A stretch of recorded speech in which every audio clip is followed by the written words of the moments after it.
এই যে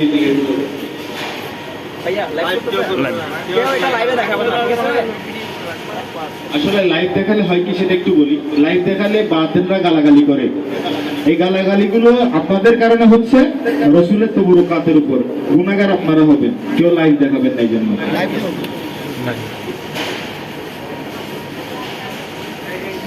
এখন যেই তবরুকাতটি জিয়ারত করানো হচ্ছে, এটি पीराने पीर दस्तगीर महबूब सुबहानी कुतुब रब्बानी किंदिला शाह नूरानी अबू मुहिउद्दीन अब्दुल कादिर जीलानी गीलानी सुन्ना बगदादी हुजूर बड़े पीर से हुजूर के ब्लर मजार मुबारक गिलाफ मुबारक बोली सुबहान अल्लाह।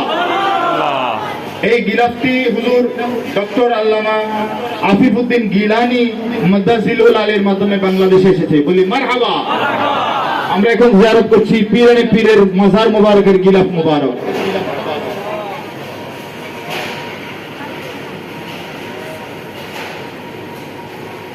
नारे तकबीर, नारे रिसालत, नारे गौसिया, गौसुल आज़म अब्दुल कादिर जीलानी। এরপরে যে তবরুকাতটি জিয়ারত করতে যাচ্ছি আমরা, সাহাবী গাছের কথা আমরা সবাই জানি, ঠিক কি না? রাসূল আকরাম সাল্লাল্লাহু আলাইহি ওয়াসাল্লাম চাচার সঙ্গে বাণিজ্যিক উদ্দেশ্যে যখন যাচ্ছিলেন সিরিয়ার জমিনে, তখন একটি গাছের নিচে আমার রাসূল অবস্থান করেছিলেন। আমরা এই তাকরীরগুলো অনেক শুনেছি, ঠিক কি না?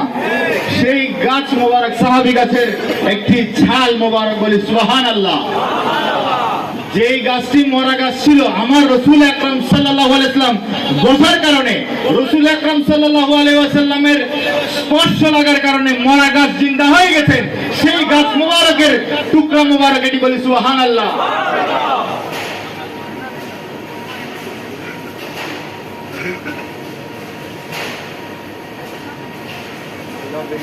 এরপরে আমরা সেই কাঙ্ক্ষিত তবরুকাত, যাকে সৃষ্টি না করলে আসমান জমিন কিছুই সৃষ্টি হতো না, সেই নবী দু জাহান রাহমাতাল লিল আলামিনের রওজায়ে আতহারের সাথে লাগানো গিলাফ মুবারক, বলি সুবহানাল্লাহ। জিয়ারত হচ্ছে রাসূল আকরাম সাল্লাল্লাহু আলাইহি ওয়াসাল্লামের রওজা মুবারকের গিলাফ মুবারক। नारे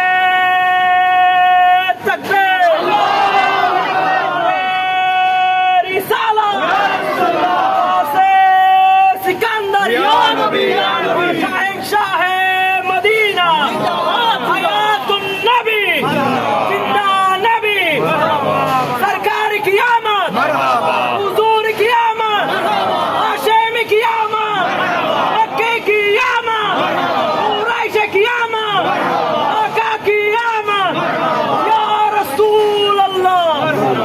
একজন বৃদ্ধ লোক, একটি ছোট ওয়াকিয়া বলি। একজন বৃদ্ধ লোক হুজুর গৌসে পাকের খানকার মধ্যে খাবার ভক্ষণ করছেন। হুজুর গৌসে পাকের বড় সাহেব আব্দুর রাজ্জাক রহমতুল্লাহ আলাইহি, উনি খানকার মধ্যে আরাম করছেন। উনি বলতে দুপুরের মধ্যে আমাদের খানকার মধ্যে কে ঢুকে খাবার গ্রহণ করছে। গিয়ে দেখে একজন জীর্ণশীর্ণ বৃদ্ধ লোক জিজ্ঞেস করলো, বাবা আপনি কিভাবে হুজুর গৌসে পাকের খানকার মধ্যে আসলেন? বলছে আমি বাগদাদ মুআল্লার কুতুব, আমি বাগদাদ মুআল্লার কুতুব। আরে বাবা, আমার আব্বা হুজুর গৌসে পাক আমাকে কুতুবিয়তের দায়িত্ব দিল না, আপনাকে দিল। আপনার কি এমন আমল, কি এমন দেখে আপনাকে কুতুবিয়তের দায়িত্ব দিল? তখন উনি বললেন, আমার কাছে হুজুর গৌসে পাকের একটি গিলাফ মুবারক আছে, বলি ইজ্জত করতাম, তাজিম করতাম, চোখে লাগাতাম, মুখে লাগাতাম, মাথায় লাগাতাম। আমার ঘরের সবচেয়ে সুন্দরতম স্থানের মধ্যে হুজুর গৌসে পাকের গিলাফ মুবারককে রাখার কারণে হুজুর গৌসে পাক আমার উপর রাজি হয়ে আমাকে বাগদাদ মহল্লার কুতুবিয়তের দায়িত্ব দিয়ে দিলেন, বলি সুবহানাল্লাহ। হুজুর গৌসে পাকের গিলাফ মুবারককে তাজিম করার কারণে, যদি ইজ্জত করার কারণে যদি কুতুবিয়ত পাওয়া যায়, আমার রাসূলের রওজা মুবারককে মুহাব্বত করার কারণে আমরা আখিরাতে বেড়া পার পেতে পারি কি পারি না?